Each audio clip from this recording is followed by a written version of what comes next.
चलिए। अस्सलामुअलैकुम everyone, my name is Mohammad Arbab and I welcome you all at positively happy. मैं उम्मीद करता हूँ कि आप सब खैरियत से होंगे। जैसा कि आप सबको पता है कि हमने एक सीरीज़ ऑफ लाइव सेशन का आगाज़ किया था, जो कि कुछ देर के लिए हमें रोकना पड़ी थी किसी भी वजह से। तो हमने उसका दोबारा से उसको रिज़्यूम किया है, उसका दोबारा से आगाज़ किया है, तो इंशाल्लाह हम हर वीक आपके साथ मिलेंगे। आज हम जिस टॉपिक पर डिस्कस करेंगे वो है conscious responding in the time of crisis.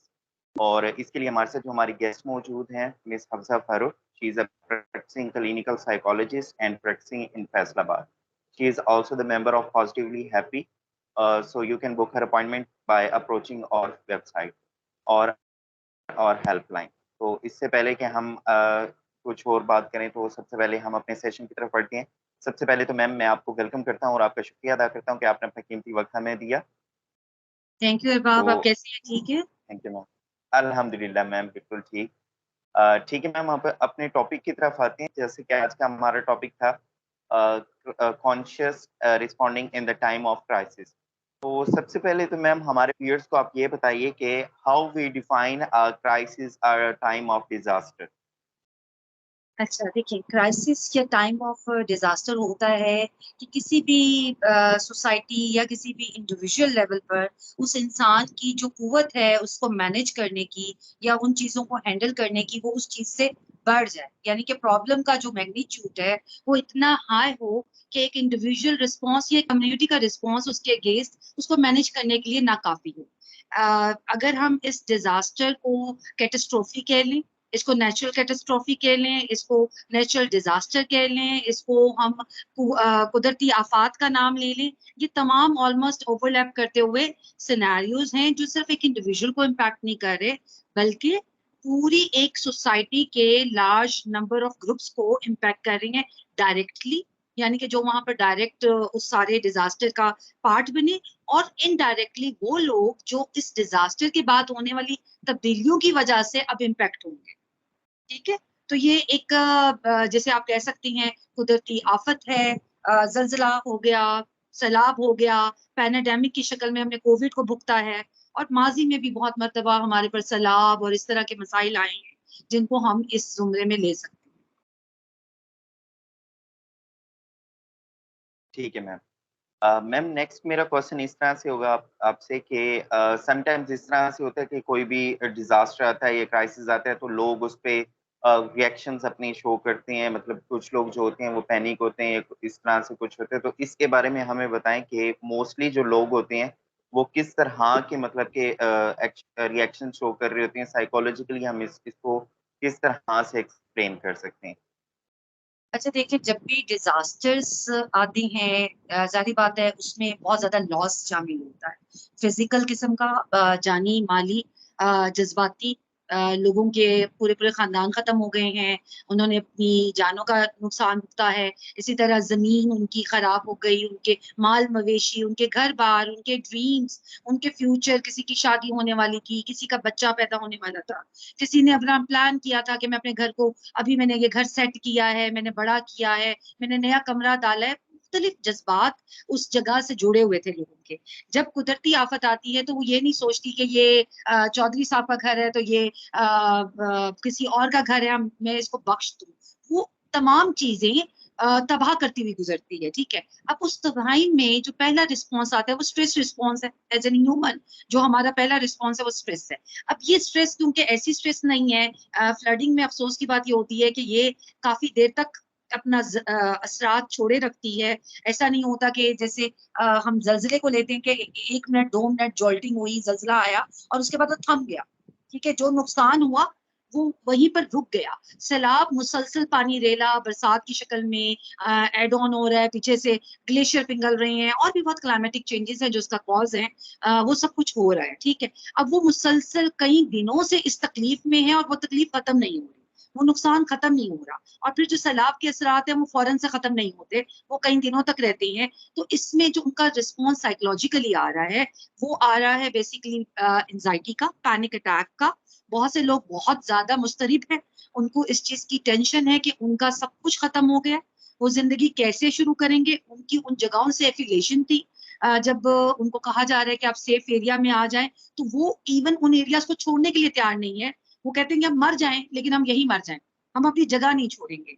और इस तरह के रिस्पॉन्सेज आपको मिलेंगे। बहुत से ऐसे लोग हैं, जैसे कल परसों में एक टीवी पर देख रही थी, एक सवात में जो सैलाबी रेला गुजरा, उसमें 5 बेटे एक शख्स के जा बहाक हुए।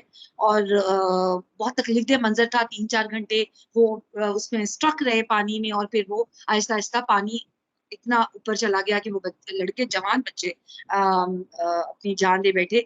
तो उसके वालिद से वो प्रोग्राम था, दो वो पश्तो में था, मुझे उसकी बात नहीं समझ आ रही थी, but the emotion is so clear and it's so painful. और इस तरह के इवेंट्स फैमिलीज को पीटीएसडी की तरफ ले जा सकती हैं। बहुत अरसे तक ये शॉकफुल मेमोरीज उनकी यादों में से, जिन्होंने अपने ख्वाब, अपने घर, अपनी जिंदगियां खत्म होती हुई देखी हैं, उनके लिए ये बहुत लॉन्ग लास्टिंग साइकोलॉजिकल इम्पैक्ट छोड़ के जाएगी। ठीक है मैम। मैम यहाँ पर अगर हम स्पोर्ट या एक्शन की बात करें तो कौन सी ऐसी प्राइवेट या पब्लिक स्पोर्ट और एक्शन होते हैं जो हमें रिक्वायर्ड होते हैं इन क्राइसिस में या डिजास्टर्स में, इसके बारे में अच्छा, हमें अब बताइएगा। अरबाब, ये बहुत इंपॉर्टेंट क्वेश्चन है। सबसे ज्यादा जो मुझे बड़ा अच्छा लगता है बीइंग पाकिस्तानी, शायद बाकी कौमों में ये जज्बा इतना नहीं है जितना हम पाकिस्तानियों में है। जब कोविड आया, जब 2008 का जल्जिला आया, उस वक्त भी मैंने देखा, और अब फिर देख रही हूँ। कोविड में भी ये देखा और उसका पार्ट भी बने, और अब फिर हम देख रहे हैं कि हर शख्स इंडिविजुअल लेवल पर अपनी तरफ से इस कार्य खैर में हिस्सा डालना चाहता है, लोगों की मदद करना चाहता है, शदीद जज्बात में है। लोगों की तकलीफ हम लोग महसूस करते हैं। जब भी आपने देखा कि कोविड के दौरान हमारी हैंडलिंग बहुत बेहतर रही एज कम्पेयर टू बाकी दुनिया के लोगों से। हमने वो जो जज्बाए मोहब्बत वतनी है, जज्बाए इस्लाम जो हमारे दिलों में है, जिसकी वजह से हम एक दूसरे का ख्याल और अपनी आखिरत की फिक्र करते हैं, वो चीजें हमें मजबूर करती हैं ऐसे अमाल करने में, जिसकी वजह से हमारे अंदर भाईचारा, मोहब्बत है, ठीक है, इसार है, कुर्बानी है। और मैं देख रही हूँ कि हर शख्स, यानी कि राइट नाउ आई एम इन फैसलाबाद, और मेरे अपने ही इलाके में 3 से 4, यानी कि छोटी सी कॉलोनी है, इसमें ही 3 से 4 लोग ऐसे हैं जो इसके लिए ढेरों ढेर लोगों से चीजें, फंड्स जमा करके पहुंचाने की कोशिश कर रहे हैं। अब वो क्या रहा है कि हर बंदा, आप 1 किलोमीटर का चौक अगर क्रॉस करते हैं ना, तो कई जगहों पे तो इवन 1 किलोमीटर के अंदर भी 2 लोग बैठे हुए हैं। कोई अलखिदमत का है, कोई और किसी अलहूफ वालों का है, बहुत मुख्तलिफ सैलानी है, एदी साहब की फाउंडेशन है, बहुत कुछ है जो लोग प्राइवेट एनजीओ की शक्ल में, प्राइवेट लोगों की शक्ल में, यूनिवर्सिटी के तलबात, डिफरेंट डिफरेंट फोरम्स की शक्ल में, डॉक्टर हजरात, सब इकट्ठे हुए हैं और काम कर रहे हैं। अच्छा, अब ये हो रहा है कि सब इंडिविजुअली जब काम कर रही हैं और वहां पहुंचना चाहती हैं, सैलाब में मसला यह आता है कि आपका इंफ्रास्ट्रक्चर उड़ जाता है, सड़कें पुल टूट गए हैं, ठीक है। अब हम सबकी पहुंच क्या होगी? जहां तक सड़क पहुंच रही है, मोस्ट प्रोबेबली सदर्न पंजाब, जहां तक आखिरी हद है, जहां पे आपकी कन्वीनियंस रोड्स पहुंच सकती हैं, वहां तक जा सकती हैं इंडिविजुअल लेवल पर ट्रक भरकर। अब होगा क्या कि अगर हर शख्स वहीं पहुंचेगा, तो इक्वल डिस्ट्रीब्यूशन ऑफ गुड्स नहीं हो सकेगी। इस वक्त हमें सिंध के आखिरी कोने तक और बलूचिस्तान के आखिरी कोने तक और ऊपर सवात से ऊपर जहां से ये सैलाब शुरू हुआ उसके आखिरी कोने तक पहुंचना है। हर बंदे को हमने अपनी क्या नाम है, हेल्प पहुंचानी है, तो उसके लिए प्लान दरकार है, ठीक है। अब प्लान के लिए हमेशा ये होता है कि अरबाब, इंडिविजुअल लेवल पे प्लान कामयाब नहीं होते। या तो हमें अपने आप को रिसोर्सिंग करना पड़ेगा बड़ी ऑर्गेनाइजेशंस के साथ, जैसे बड़ी फाउंडेशंस जिनके पास मशीनरी है, जिनके पास बहुत ज्यादा लोग हैं, और जिनके पास गवर्नमेंट या फिर फोर्सेस या दूसरे सरकारी अदारे जो इसके रिहैबिलिटेशन में काम कर रहे हैं, उन तक पहुंच और रसाई है। तो वो एक सिस्टमैटिक वे में, जैसे आपका एनडीएमए है, नेशनल डिजास्टर मैनेजमेंट अथॉरिटी, इसी तरह पीडीएमए है, उनके साथ मिलकर ये प्लान वर्कआउट करना है। बार बार जिले इंतजामिया, सूबाई इंतजामिया, नेशनल फोरम पर ये कहा जा रहा है, जिन लोगों के जज्बात हैं, जो बहुत ज्यादा काम करना चाहते हैं, वो अपनी सर्विसेज वॉलंटियर भी करें, लेकिन प्लान के साथ चलें। रैंडमली रात को गाड़ी भर के मैं जा रही हूँ जी, मैं आज बलूचिस्तान पहुंचूंगी, तो आप बताएं अरबाब, मैं कहाँ पहुंचूंगी? ना मैं बलूचिस्तान पहुंचूंगी, हो सकता है मैं उसी गांव में जिधर 4 दफा मदद पहले पहुंच चुकी है वहां पहुंच चुकी हूँ। तो इससे क्या हो रहा है, जो दूर के लोग बैठे हैं वो फ्रस्ट्रेट हो रहे हैं, उनको सामान नहीं पहुंच पा रहा, रसाई नहीं पहुंच पा रही, मैनेजमेंट पुअर होने की वजह से हम लोगों की चीजें स्कैटर्ड होना शुरू हो गई है। और फिर एक और बड़ी इंपॉर्टेंट चीज इसी जुमरे में आती है, वो ये कि हमें थोड़ा सा प्लान करना है। इस वक्त उनको फर्स्ट एड की जुम्मत में चीजें चाहिए, क्योंकि अभी वो जिधर हैं वो उनके घर नहीं अभी दोबारा बन सकते, उनकी और चीजें। मैंने देखा कि लोगों ने आटा, गंदुम, चावल उनकी बोरियां भेज रही हैं। नहीं नहीं, उन्हें ये नहीं चाहिए, वो कहाँ कुकिंग करेंगे खैमा में? उनके पास तो उनके चूल्हे तक जा चुके हैं, वो गैस के सिलेंडर, गिल्ली लकड़ियों को, बरसात मुसलसल ऊपर से बरस रही है, नीचे जमीन ठंडी पड़ी है, वो कहाँ चलाएंगे? उनको सरवाइव करने के लिए रेडीमेड चीजें चाहिए थी, ठीक है। इस वक्त उनके लिए सबसे अहम चीज, सबसे पहले खुराक, उसके बाद सर के ऊपर कोई आरजी शेल्टर, और तीसरी चीज के लिबास। जारी बात है वो गिल्ला होकर, गंदा होकर, हाइजीन के मसले आ रहे हैं। फिर उनकी मेडिकल इश्यूज, क्योंकि जब कभी ऐसे डिजास्टर्स आते हैं तो वो बीमारियां फूटती हैं, ठीक है। जारी बात है बहुत ज्यादा जानवरों का वहां पर वो हुआ है, डेथ्स हुई है, उसकी वजह से बहुत सारे जरासीम और बहुत कुछ उस पानी में शामिल होगा, जो अब उन लोगों के लिए बीमारियों का अंदेशा लेकर आ रहा होगा। ऐसे में आपको बहुत जरूरी है अरबाब कि आप थोड़ा सा चैनलाइज हो। अच्छा, दवाइयां खरीद रहे हैं लोग, अपनी मर्जी से खरीद रहे हैं। हालांकि इस दफा मैंने देखा सोशल मीडिया ने बहुत अच्छी रिस्पॉन्सिबिलिटी प्ले की, डॉक्टर जैनब ने भी इसमें बड़ा अच्छा रोल प्ले किया। जैसे वुमेन सैनिटरी नैपकिन का आइडिया उन्होंने हम लोगों के साथ शेयर किया था, और वो वाकई बहुत अहम था कि एक स्मॉल किट, एक औरत को क्या रिक्वायर हो सकता है, वो चीजें उसमें डालकर पैकेट्स बनाए ताकि एक एक इंडिविजुअल औरत को फराहम किया जा सके। बहुत बड़ी कंसर्न एरिया था जिसको एड्रेस किया गया इस दफा, और इसके लिए बहुत लोगों ने काम किया और हो रहा है मुसलसल। इसी तरह कौन सी मेडिकेशन रिक्वायर हैं, एक और एरिया के नौ मौलूद बच्चे और जो 2 से 3 साल तक के बच्चे हैं वो माँ के दूध पे, 2 साल तक के बच्चे माँ के दूध के ऊपर एक्चुअली रिलाई कर रहे होते हैं। अब ऐसे में जब माएँ गरीफ में होती हैं, यानी कि इस वक्त उनकी हालत नहीं स्टेबल, मेंटली तौर पर हो सकता है किसी ने अपना शौहर खो दिया हो, किसी ने अपना बड़ा बच्चा खो दिया हो, कोई छोटा बच्चा खो दिया हो, ऐसे में उनके लिए दूध पिलाना बड़ा मुश्किल और बड़ा तकलीफ दे अमल है, ठीक है। और वो खुद एक ट्रॉमा की कंडीशन में है, तो हमें इसका भी बड़ा ख्याल रखना चाहिए कि बच्चों के लिए छोटे फीडर्स और खुश्क दूध की फरहमी को यकीनी बनाया जाए, क्योंकि इन इलाकों में बच्चे भी थे, ठीक है। तो इस दफा जरा कॉन्शियस लेवल पर हमने काम किया है। फिर मैंने कुछ ग्रुप मैसेजेस भी पढ़े जिसमें कहा गया कि खुदारा जब आप मदद कर रहे हैं तो आप ये सोचे कि बलूचिस्तान, सिंध और सवात, उधर के लोग पेंट शर्ट्स नहीं पहनते, उधर के लोग छोटी छोटी कुर्तियां नहीं पहनते, फ्रॉक्स नहीं पहनते, तो आप पैकेट्स बनाएं, उनकी आसानी कर दें, उस पर उम्र भी लिख दें, साइज मेंशन कर दें कि औरत का लिबास है, और उसको मुकम्मल दें, चादर दें, उसके साथ शलवार कमीज दें, ताकि उधर की औरत के लिए मुश्किल ना हो। चप्पल डाल रही हैं तो चप्पल का साइज लिख दें, कोशिश करें प्लास्टिक की चप्पलें भेजें ताकि पानी में वो गल के खुल के टूट ना जाए। तो इस दफा काफी चीजें जहां लोगों ने आप कह सकते हैं कि कॉन्शियस रिस्पॉन्डिंग हुई है। कुछ इस सोशल मीडिया का इस्तेमाल पॉजिटिव वे में हुआ है कि पैगाम को फैलाया गया है और लोगों ने इस पे अमल भी किया है। काफी लोग हमने देखे जो इस पे अमल भी कर रहे हैं। ठीक है। मैम, सेशन को वाइंड अप करते हुए मैं आपसे क्वेश्चन करूंगा कि मैनेजमेंट में के बारे में हमें थोड़ा सा बता दीजिए कि कौन से ऐसे पॉइंट हैं जिनमें हमें माइंड में रखना चाहिए मैनेजमेंट में, और इसके अलावा कोई साइकोलॉजिकल इंटरवेंशंस के बारे में भी हमें बताइएगा। ठीक हो गया। अच्छा, अब फिलहाल तो ये है कि इस वक्त तो एक हंगामी सूरत हाल है, ठीक है अरबाब। बहुत ज्यादा साइकोलॉजिस्ट हैं हमारे मुल्क में, ठीक है, from Karachi to Khyber Pakhtunkhwa, different अदारों, प्राइवेट निजी अदारों में हर जगह मौजूद है। हमें चाहिए कि फिलहाल अगर जहां जहां मेडिकल कैंप्स लग रही हैं और जो लोग अपनी सर्विसेज वॉलंटियर कर सकती हैं, उन मेडिकल कैंप्स का पार्ट बने, क्योंकि इस वक्त उन लोगों को सबसे पहले साइकोलॉजिकल फर्स्ट एड चाहिए। साइकोलॉजिकल फर्स्ट एड के बाद आपकी कहीं पर थेराप्यूटिक हेल्प रिक्वायर्ड होंगी, जैसे जिन लोगों को पीटीएसडी शॉक्स हैं या इस तरह के उनके मिसाइल हैं, उनको डील करने के लिए साइकोलॉजिकल फर्स्ट एड जो होती है वो बेसिकली रीइंफोर्स करती है इन एस्पेक्ट्स के कि आप उन लोगों के इमोशंस को अंडरस्टैंड करें, उनको सुने, उनको वैलिडेट करें, और फिर उनको डायरेक्टली लिंक अप करें उन चीजों के साथ जो उनकी रिक्वायरमेंट्स है, ठीक है।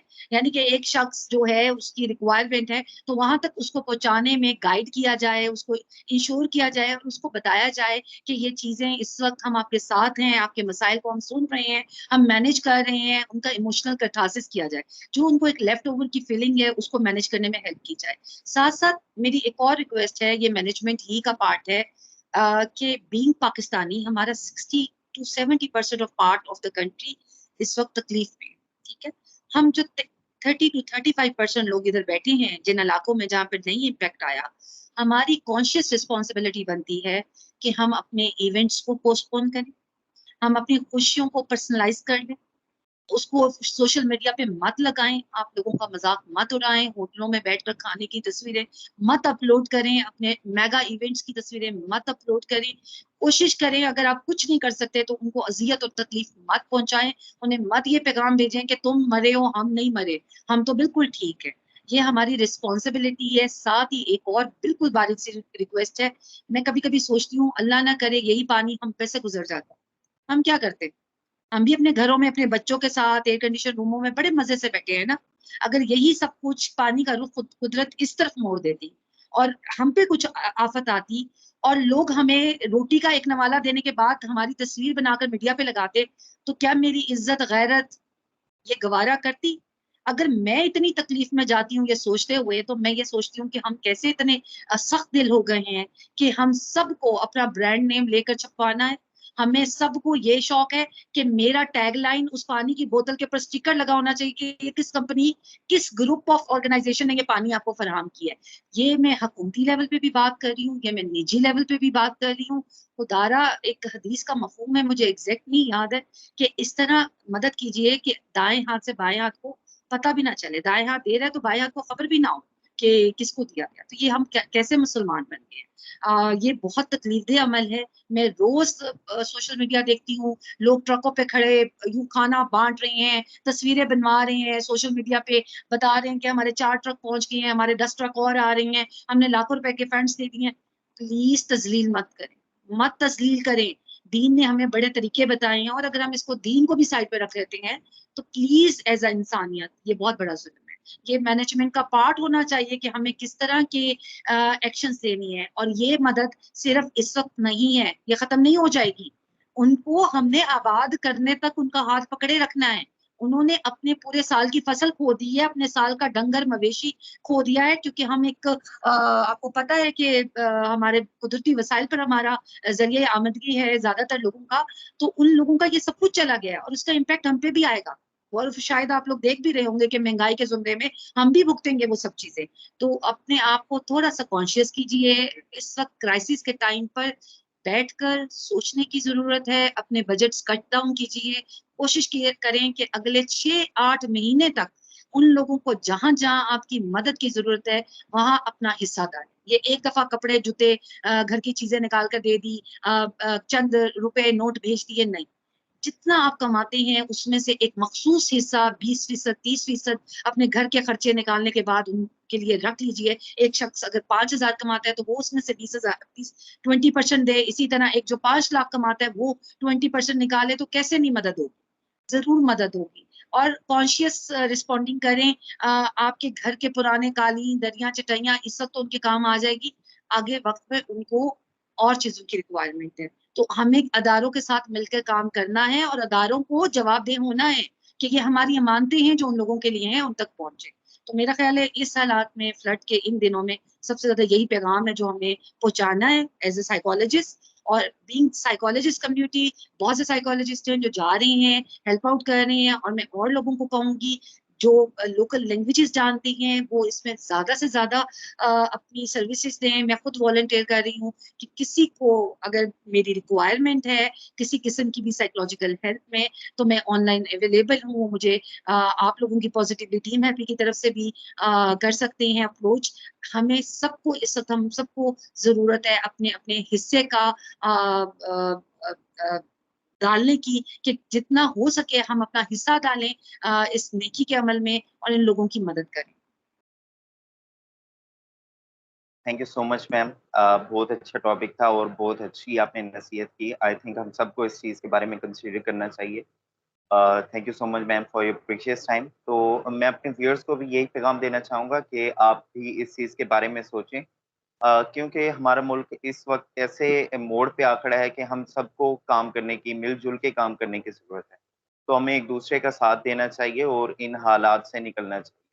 जैसे कि मैम ने बताया कि अगर उन पे हालात आए हैं तो हम पे भी आ सकते थे। तो इसलिए इसी चीज़ को अपने माइंड में रखते हुए हमें उन लोगों की मदद करनी चाहिए। बाकी हमारा जो प्लेटफ़ॉर्म है पॉज़िटिवली हैप्पी, ये भी कोशिश कर रहे हैं अपनी जहाँ तक हो सकता है लोगों की हेल्प करने का। अगर आप लोग भी हेल्प करना चाहते हैं तो हमारी हेल्पलाइन पे हमें अप्रोच कर सकते हैं, अपनी चीज़ों के बारे में बता सकते हैं। तो इंशाल्लाह नेक्स्ट सेशन में आपके साथ मुलाकात होगी। तब तक हमें इजाज़त दीजिए। अल्लाह हाफ़िज़। अल्लाह हाफ़िज़ मैम।